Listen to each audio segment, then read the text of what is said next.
Bueno, estamos de vuelta.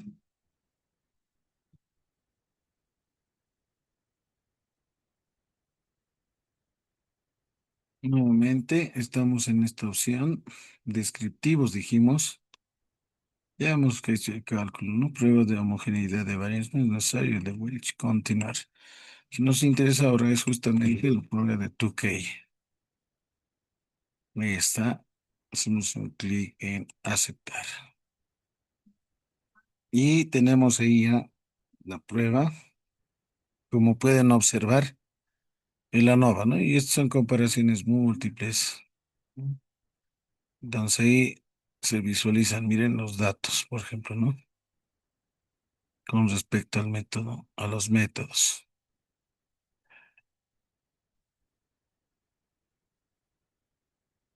Este es el cuadro importante. Voy a copiar.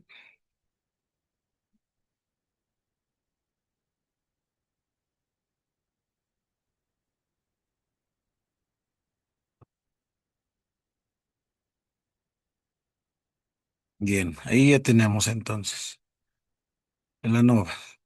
Suma de cuadrados, ¿no? Ahí tenemos grados de libertad, las media cuadrática, el F de Fisher, nivel de significancia. Entonces,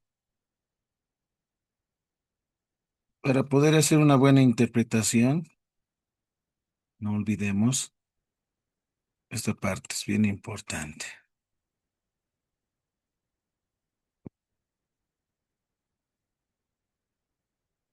Lo voy a ir pintando.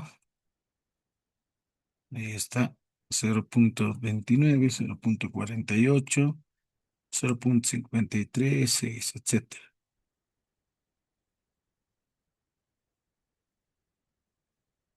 Para poder hacer la interpretación,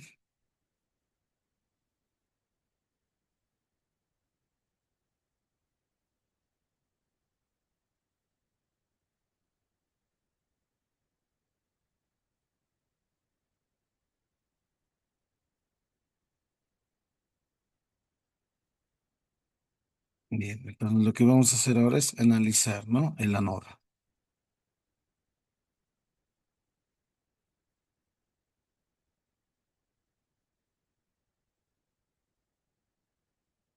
Yo quiero análisis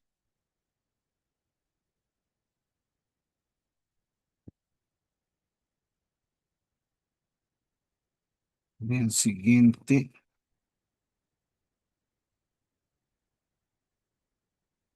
tabla adjunto.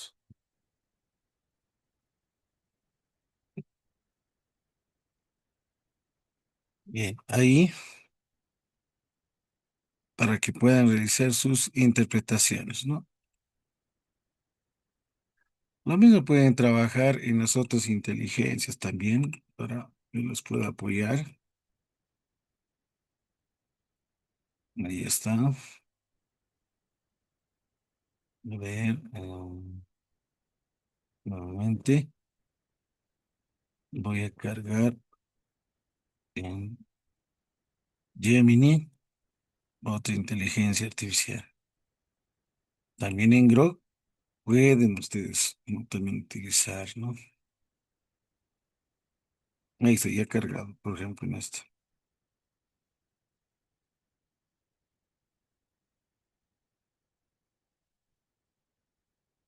Entonces, las inteligencias artificiales se pueden realizar, ¿no? Se pueden realizar las pruebas y el análisis correspondiente.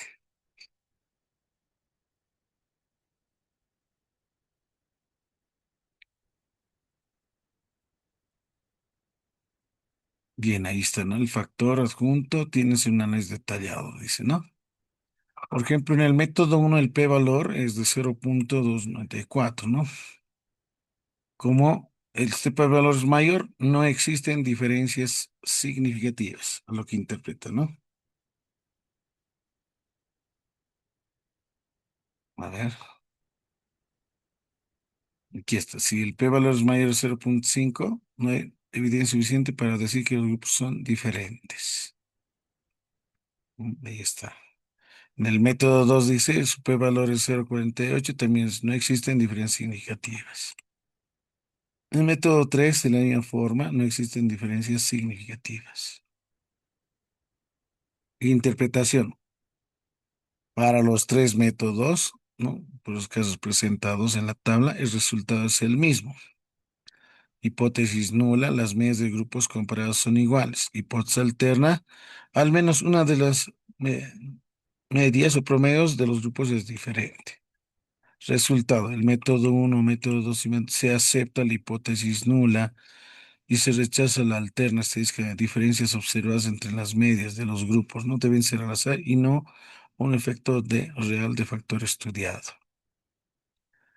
Análisis técnico, ahí dice, ¿no? Según grados de libertad de estadísticos que se pueden tomar en cuenta, ¿no? Un valor F cercano a uno o menor refuerza la conclusión de la variabilidad, ¿no? Conclusión de tu reporte, ¿no? Tras aplicar prueba de no de un factor para comparar los grupos en las dimensiones, se determinó que no existen diferencias significativamente en ninguno de los casos mencionados, ¿no? Consecuencia, concluye el factor aplicado a no generar variaciones importantes en los resultados evaluados. Como no hay, como no hay, como no hay significancia, no es necesario realizar pruebas POC-DOC, dice de Tukey o Benforoni. Y aquí este solo se aplica cuando no indica que sí hay diferencias, ¿no? En el caso. Bueno, ese es el resultado, ¿no? Como pueden observar, lo voy a copiar y esta parte de los resultados. Listo. Bien.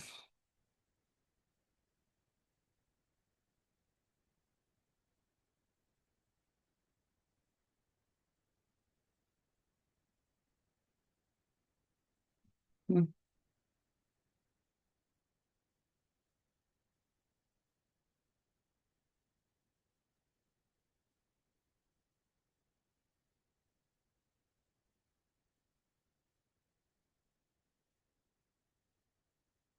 Bien, entonces ya tenemos ya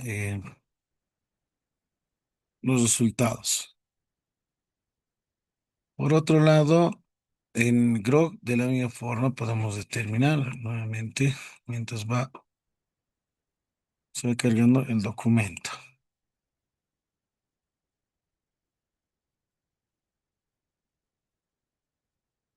Ahí está.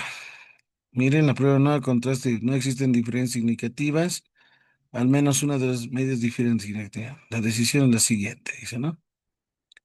Si el p-valor son menos 5%, se rechaza la nula. Si p-valor son, no se rechaza la hipótesis nula. La tabla, los tres valores de significancia son mayores que el 5%.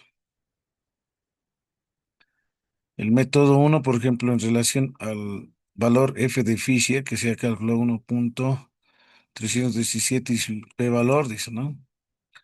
Como es mayor a 5%, no existen diferencias estadísticas significativas entre los grupos evaluados en el método uno. De la misma forma, ¿no? En los otros métodos.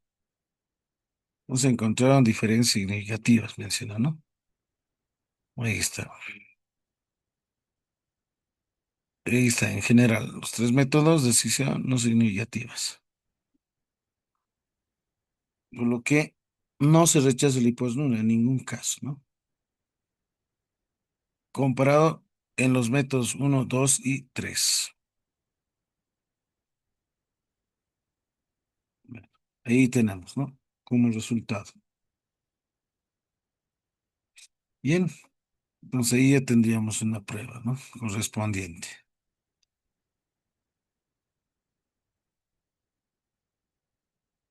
Entonces, de esa forma tenemos la prueba, ¿no? Correspondiente. Bueno, aquí es bien importante mencionar también lo siguiente, ¿no? El factor es bien importante en la que se vaya definiendo, ¿no? El factor,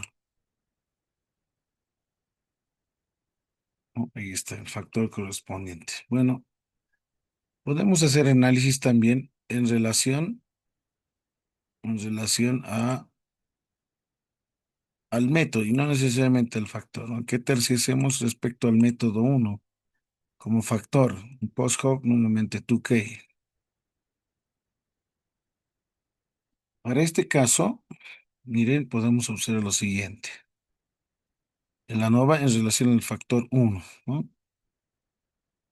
Respecto al factor uno método uno también, ¿no? Ahí se tiene, ¿no? 0.340, 0.93, igual su nivel de significancia es mayor, ¿no? ¿Esto por qué ocurre? Por la situación de que las puntuaciones o las calificaciones que hemos obtenido, miren, unas difieren de otras, ¿no? En realidad, ¿no? Entonces son en algunos casos muy dispersas, como lo hemos visto, ¿no? Por ejemplo, el método 2, por sobre todo, ¿no?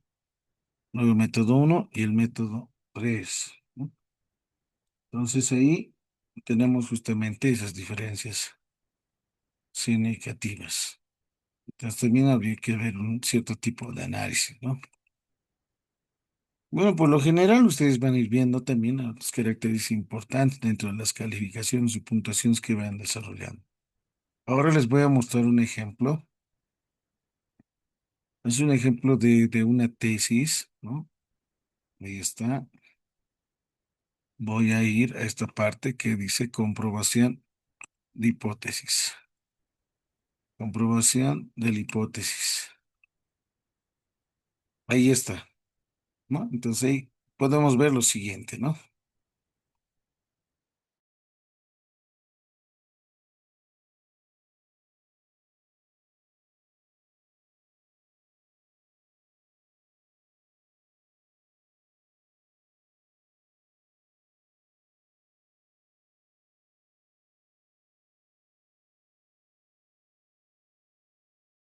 Aquí pueden observar, por ejemplo,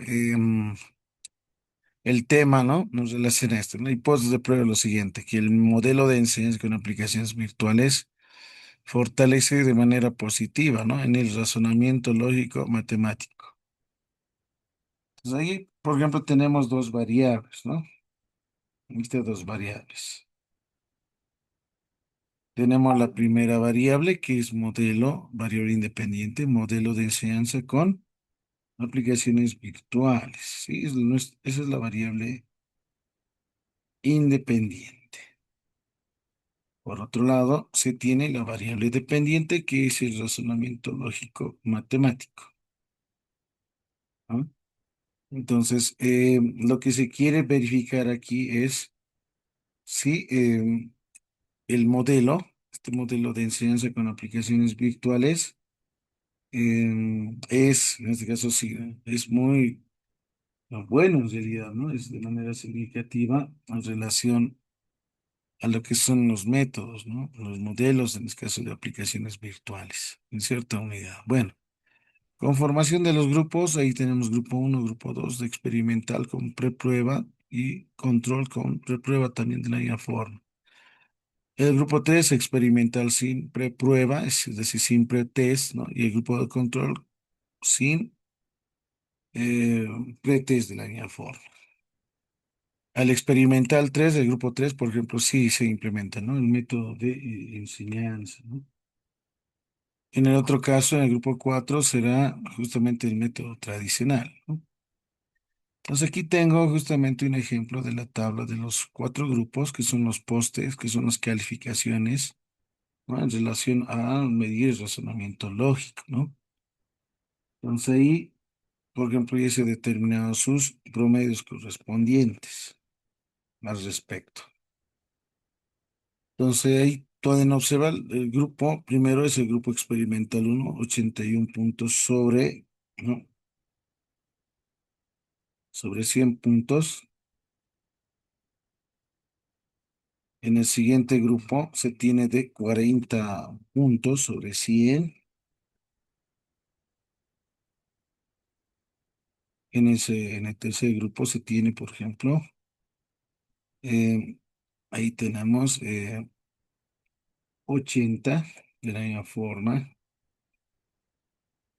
Y finalmente en el cuarto grupo, 39. El grupo uno y el grupo 3 son grupos experimentales. El grupo 2 y el grupo número 4 son grupos de control, ¿no? Son puntuaciones específicas. Prueba de ANOVA, estamos mencionando, miren que sus promedios son iguales contra la hipótesis alterna que tienen promedios distintos diferenciados, ¿no? Que son diferencias significativas. Si el valor crítico f de Fisher con respecto al valor crítico, entonces se rechaza la hipótesis nula, y si es menor al valor crítico f, entonces aceptamos la hipótesis nula. Cumplimiento de supuestos, ¿no? Independencia, ¿no? Condición, grupos son independientes entre sí, ¿no? Implicación, esto se asigna de manera aleatoria.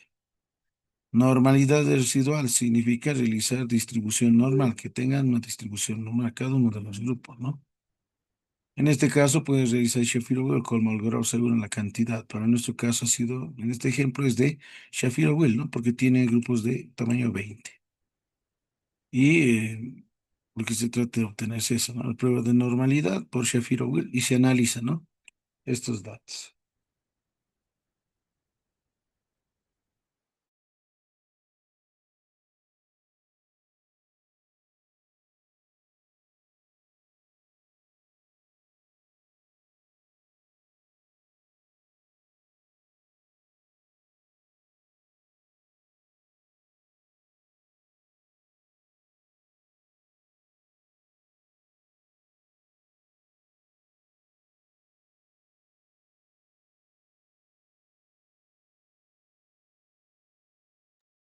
Entonces ahí tenemos los niveles de significancia, ¿no?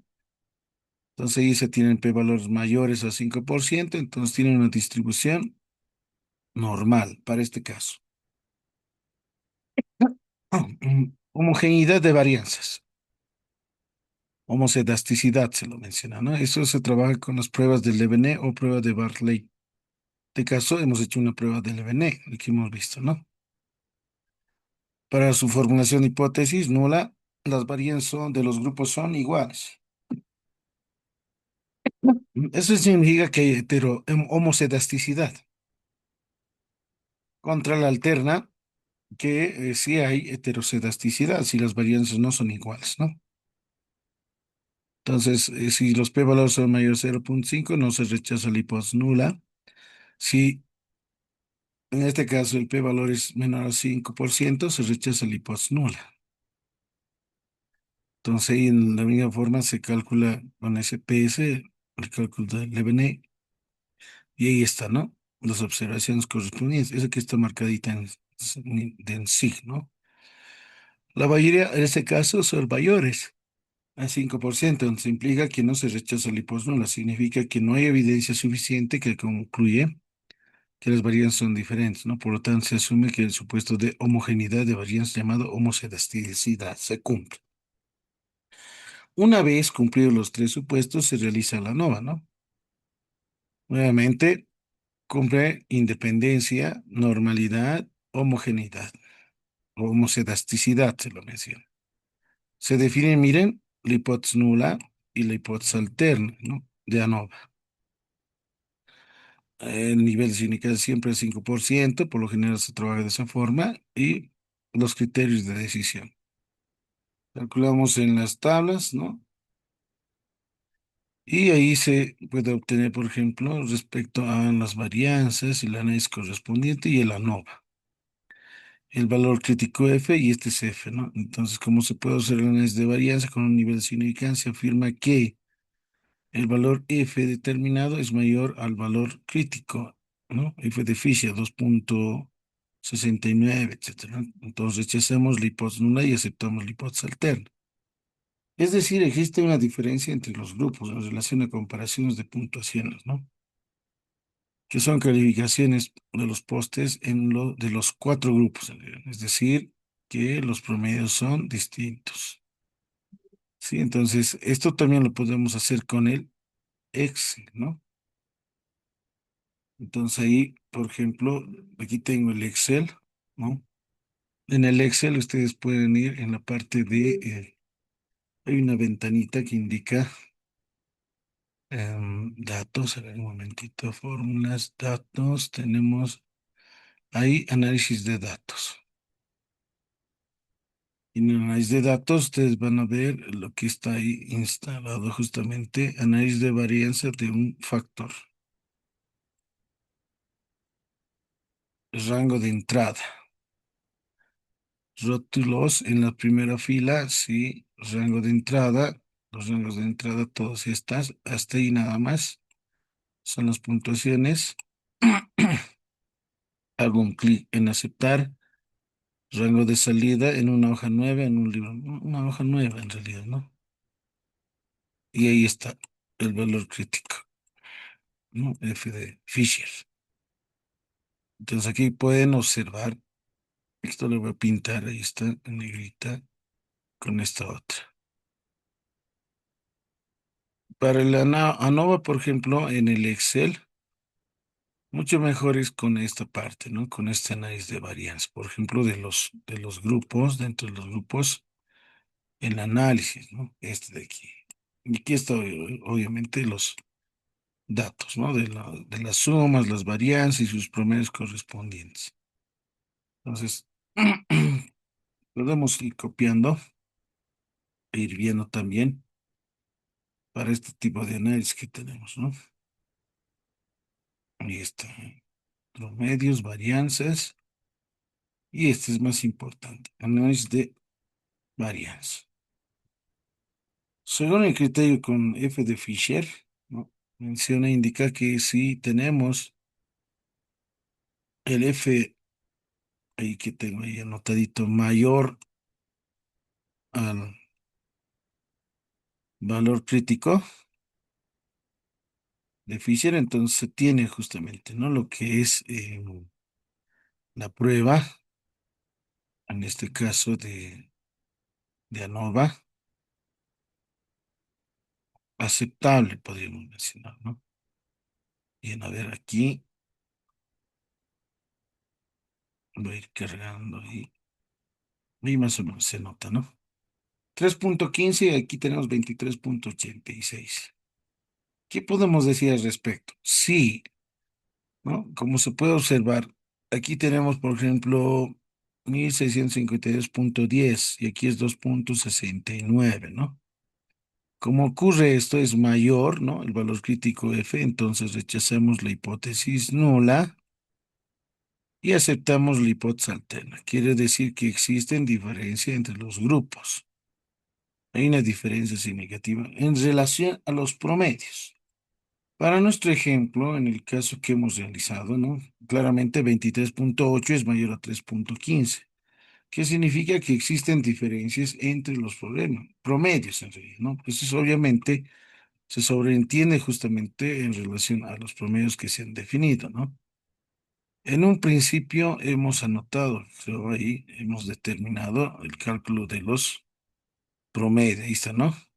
El método uno su promedio es de 56.7 que es diferente al promedio 67.6 que es diferente al promedio 86.2. Eso es por lógica, obviamente, ¿no? O sea, hay diferencia, ¿no? Hay una diferencia, ¿no? Pero tal vez no es significativa en realidad, ¿no? En estos promedios, ¿no? Por ejemplo, de 56 a 67, ¿cuánto de diferencia? Digamos que esto es 57, más o menos de 10 puntos aproximadamente, ¿no? De diferencia. De 67, 68 más o menos aproximado hasta 86, hay una diferencia también, ¿no es cierto? De puntuaciones, ¿no? Lo único que se hace es, para las diferencias es, por ejemplo, restar, ¿no es cierto? Digamos 86 menos 67.6 en este caso, ¿no? La diferencia entre estos promedios, por ejemplo, es de 18.4 puntos aproximadamente. O sea, es más grande la diferencia de método 1 y método 2 respecto a método 2 con método 3. Y más grande va a ser el método, ¿no? Que es 56.7 menos 86.2. En este caso, su diferencia es de 29, ¿no?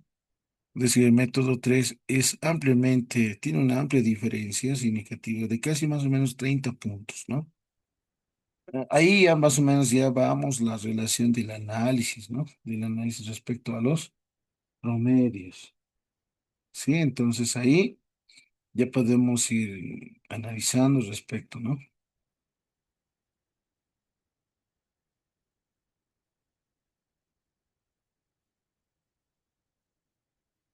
Bien.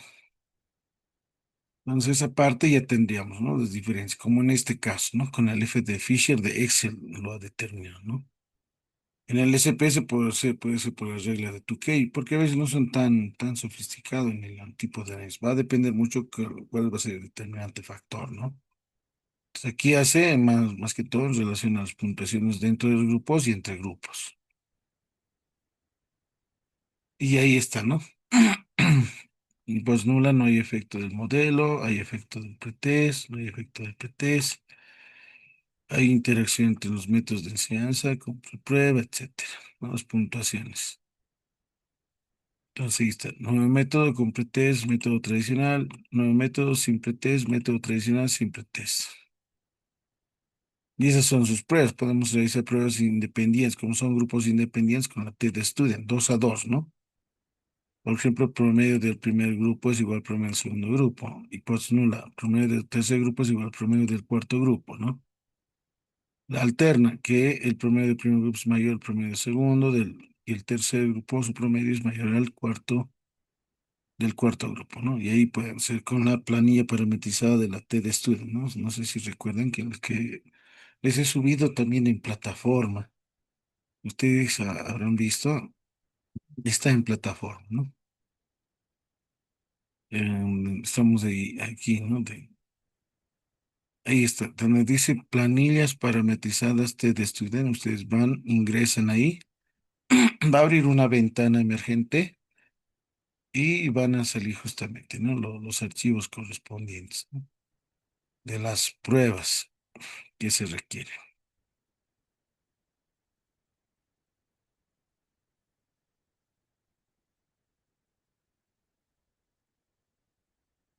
Listo. En otro caso, si no han podido descargar estas planillas, voy a enviarles en el grupo de WhatsApp. ¿Les parece? Probablemente van a requerirlos también, ¿no? Los voy a enviarles también en el grupo de WhatsApp para su correspondiente prueba.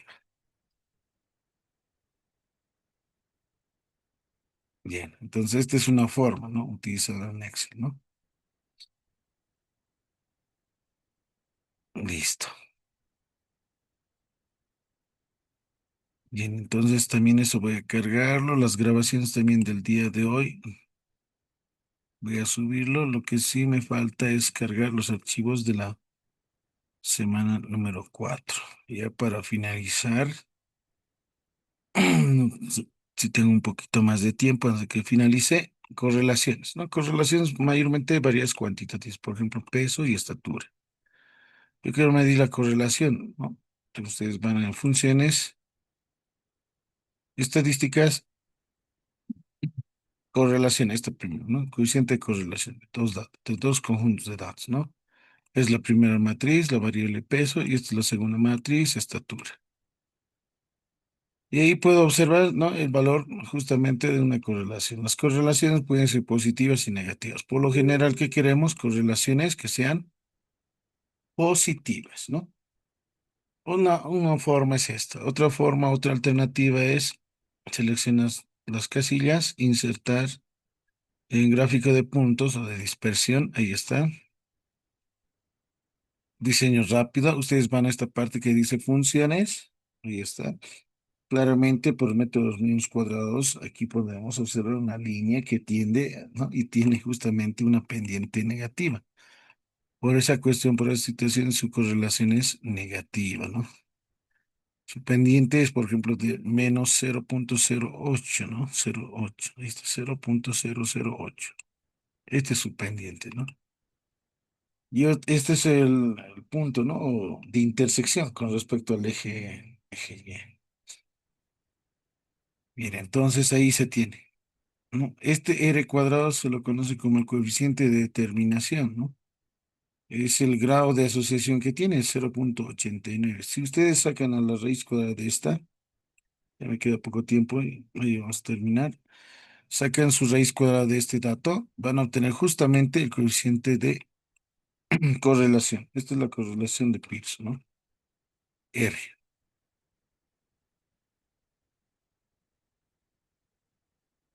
Ahí está, ¿no? Por ejemplo, si aquí anotamos 0,8971.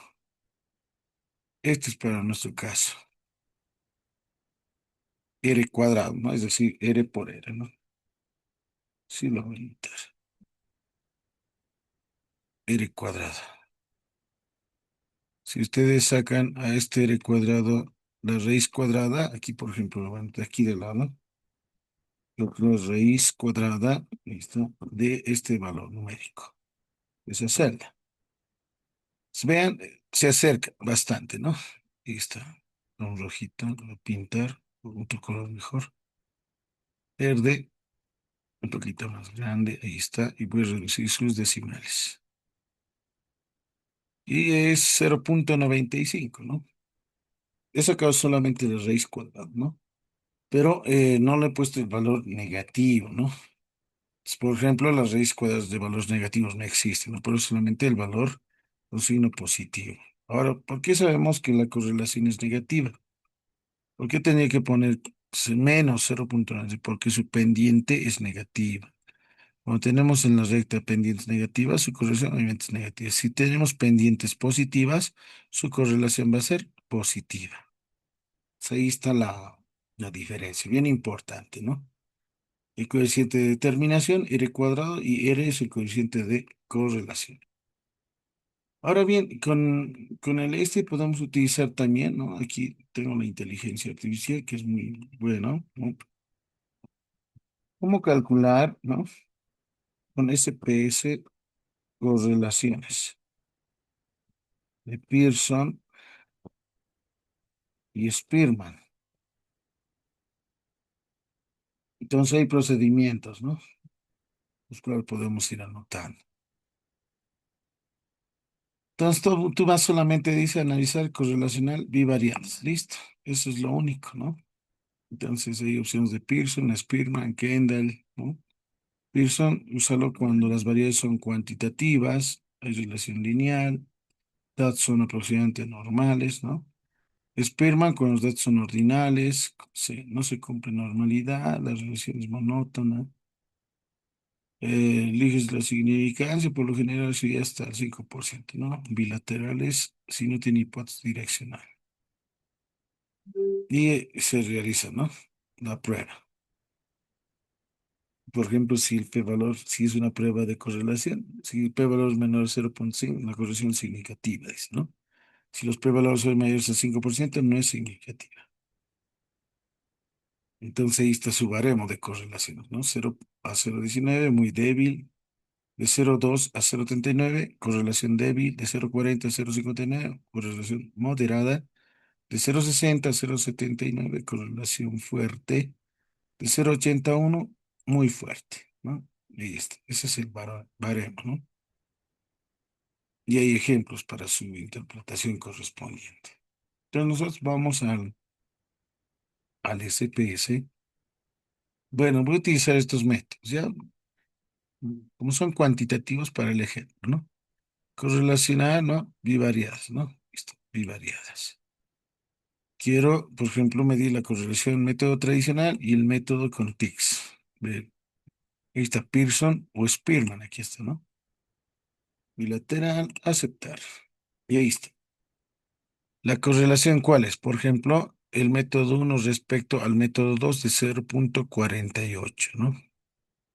Ahí está. Esa es la correlación, este de aquí, ¿no?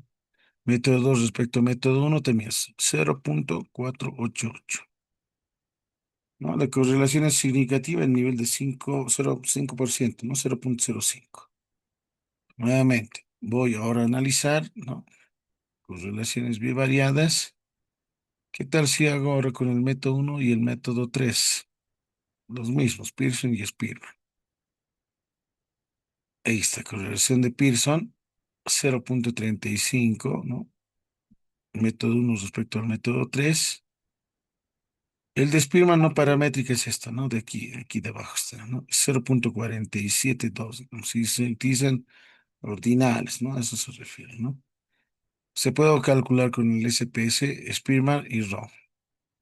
En este caso, el de correlación de Spearman es para cuantitativos, ¿no? Netamente cuantitativos. Y el correlación Rho de Spearman es para variables ordinales, ¿no? En nuestro caso no tenemos ordinales, son puntuaciones, son cuantitativas. 0,54, por ejemplo, aquí es rho. Se define el coeficiente de correlación rho de Spearman.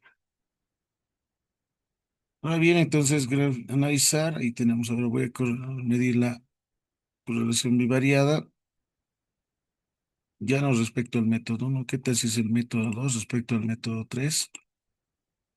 Esos métodos es, por ejemplo, 0,47, un poco más elevado en el Pearson, ¿no?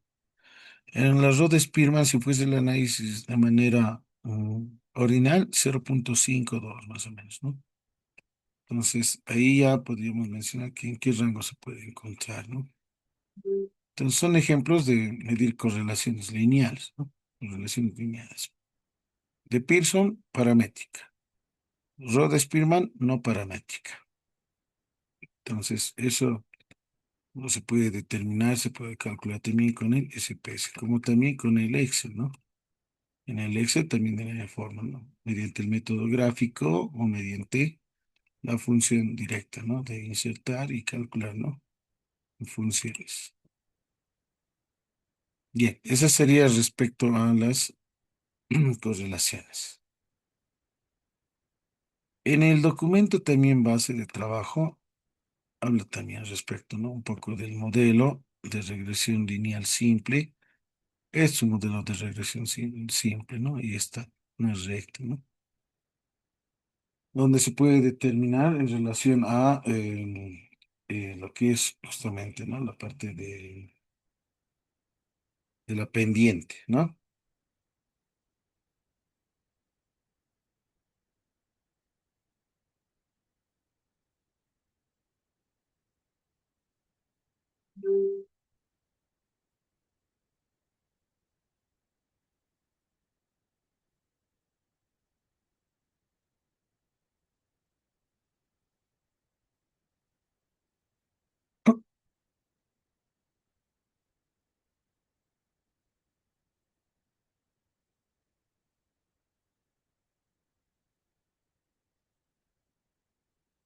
Además de esto, van a ver, por ejemplo, la regresión lineal múltiple, y esta es ya más aún generalizada, ¿no? Es la generalización de la regresión simple.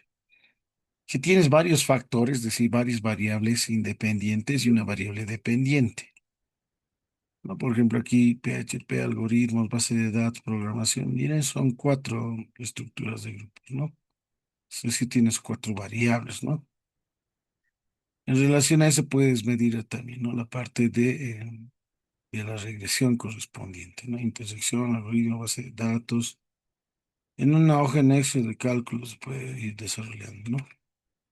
Por ejemplo, si yo quiero calcular un modelo para el caso de mi ejemplo que teníamos en un principio de las puntuaciones respecto a los modelos, ¿no? A los métodos. A ver, veamos dónde está. Ah, creo que era esta, sí, en el hoja número 2 se encontraba, ¿no? Tengo ya solamente un minuto, se nos está yendo el minuto. Entonces hay datos, análisis de datos, ¿no? Y aquí covarianzas, pruebas, muestras, histograma, ¿no? Regresión, vean, regresión. Aceptar rango de entradas de la variable Y, digamos, y variables respecto a esta. Método con I, podría decirlo, ¿no? Hay que ir seleccionando, ¿no? Con rótulos, nuevamente, ahí está. Rango de entradas del eje X. Bueno, supongamos que es esta. Y en una hoja nueva. En esta otra, no, eso no hemos seleccionado muy bien. Rango de entrada, supongamos que este es el eje Y.